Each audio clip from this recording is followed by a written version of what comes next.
Star one Maharashtra news बातमी लावणे काम नाही, बातमीचा पाठपुरावा करणे काम आहे. जनसामान्यांचे निर्भीड व्यासपीठ स्टार वन महाराष्ट्र न्यूज. आजच आपल्या चॅनलला लाईक करा, सबस्क्राईब करा, शेअर करा. स्टार वन महाराष्ट्र न्यूजच्या बातमीचा इम्पॅक्ट.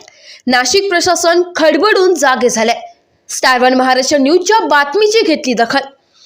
सिडको परिसरातील असलेला महापुरुष स्वामी विवेकानंद यांचा पुतळा धूळ खात पडला असल्याचं व परिसरात घाणीचे साम्राज्य झाले होते.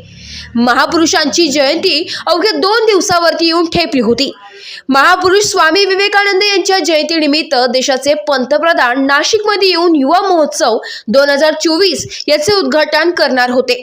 यासाठी नाशिकमध्ये विविध ठिकाणी विद्युत रोषणाई, डांबरीकरणाचं काम, साफसफाईचे काम जोरात सुरू होते.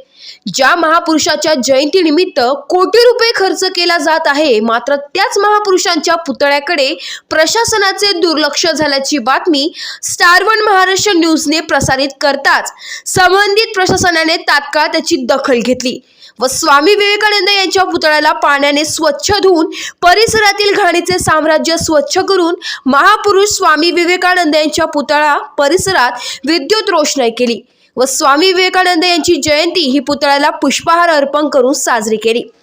स्टार वन महाराष्ट्र न्यूजमुळे महापुरुष स्वामी विवेकानंद यांच्या पुतळ्याचा प्रश्न मार्गी लागल्याने नागरिकांनी स्टार वन महाराष्ट्र न्यूजचे आभार मानले.